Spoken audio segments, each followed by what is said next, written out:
इस जीवन में सफलता उसी को मिलती है जिसने उस परम पिता परमात्मा को अपने जीवन के हर कार्य को सौंपा है। जिसने भी उस सत्य आत्म तत्व पर निर्भर रहा है, वही उसकी सफलता की कुंजी है। इसीलिए उसी का मनन करिए, उसी को अनुभव करिए और जीवन में उसी के हिसाब से चलिए।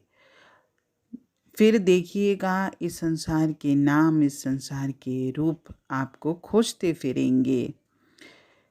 आनंद की प्राप्ति के लिए मनुष्य क्या क्या नहीं करता, लेकिन आनंद की उत्पत्ति आनंद से ही होगी और आनंद का स्रोत केवल परमात्मा है।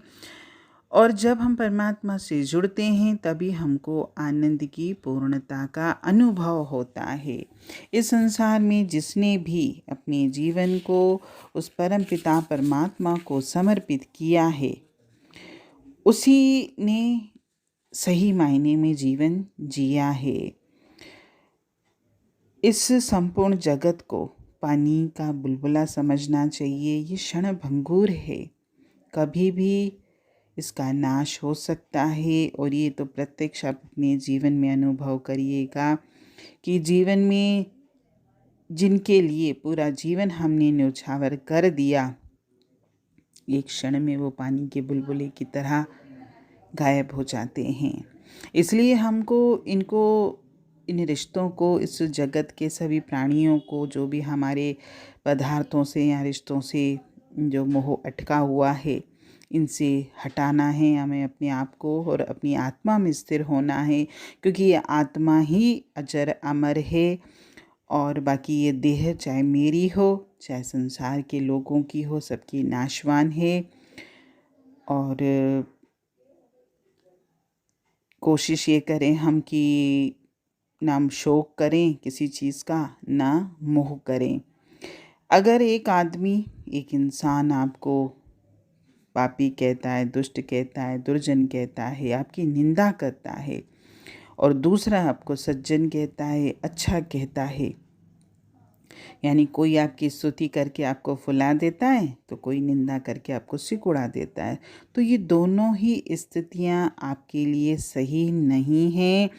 क्योंकि भाग्यवान तो वह व्यक्ति है जो ऐसे तमाम बंधनों के विरुद्ध खड़ा होकर अपनी देवत्व की, अपनी ईश्वरत्व की घोषणा करता है कि मैं तो सच्चित आनंद स्वरूप परमात्मा का अंश हूँ, मैं खुद परमात्मा हूँ, मुझ में और परमात्मा में कोई भेद नहीं है, मैं निंदा से भी ऊपर हूँ, मैं प्रशंसा से भी ऊपर हूँ। और जब आप निडर होकर इस चीज़ को मानोगे, अपने आत्मस्वरूप को जानोगे, फिर देखिएगा संसार कैसे आपके पीछे आता है। आपको संसार के पीछे नहीं जाना पड़ेगा, ना आपको सुख के साधनों के पीछे जाना पड़ेगा, सुख के साधन भी आपके पास स्वयं आएंगे। जीवन में जैसे हम बोलना चाहते हैं तभी तो हमारे मुख से शब्द निकलते हैं। अगर हम बोलना ही न चाहें तो हमारे मुख से शब्द नहीं निकलेगा। एक बार अगर हमने ये मन बना लिया, ये संकल्प कर लिया कि मुझे मौन में रहना है, तो आपके मुख से एक शब्द भी नहीं निकलेगा। यानी अगर हमारे मुख से शब्द निकलता है, बहुत लोग बोलते हैं ना भाई क्या करें, हमारी तो ज़बान फिसल जाती, नहीं, झूठ बोलते हैं वो। ज़बान नहीं फिसलती, आप बोलना चाहते हो, क्योंकि बोलने से पहले हमारे अंतर में कोई बात आती है, कोई विचार आता है, कोई भाव आता है, तभी तो वो शब्द के रूप में मेरे मुंह से निकलता है। ऐसे ही अगर हम देखना चाहें किसी चीज़ को तभी तो हमको दृश्य दिखेगा ना। अगर हम अपनी आँखें बंद कर लें, आँखें बंद कर लेंगे तो हमें कुछ नहीं दिखेगा। यानी हम खुद देखना चाहते हैं, हम जानना चाहें किसी चीज़ को तभी तो उसका हमको ज्ञान होगा ना। हम जानना ही न चाहेंगे तो ज्ञान कैसे होगा। जैसे कोई बोलता है कि परमात्मा के बारे में हम बोलते तो हैं लेकिन हम उसको जान नहीं पाते। किताबों में भी पढ़ते हैं, वाणियों में भी सुनते हैं कि परमात्मा मेरे अंतर में है, लेकिन मैंने तो उसको जाना ही नहीं, मैंने तो उसको अनुभव ही नहीं किया। तो वो इसीलिए कि आप जानना ही नहीं चाहते, आप अनुभव करना ही नहीं चाहते। जिस दिन हम जानना चाहेंगे, जिस दिन हम उसको अनुभव करना चाहेंगे, वो साक्षात हमको नज़र भी आएगा। इसीलिए इस संसार में देखना, सुनना या जानना जो भी आता है, हम ये चाहते हैं तभी ये सब आता है। ऐसा नहीं, लोग बोलते हैं भाई ये चीज़ गलत दिख रही है तो हम क्या करें, हम अपनी आंखें बंद कर लें क्या? अगर हमको गलत बात कान में आ रही है तो हम क्या करें, हम कान बंद कर लें क्या? बिल्कुल करिए आप, क्योंकि हम खुद रस लेते हैं, आनंद लेते हैं।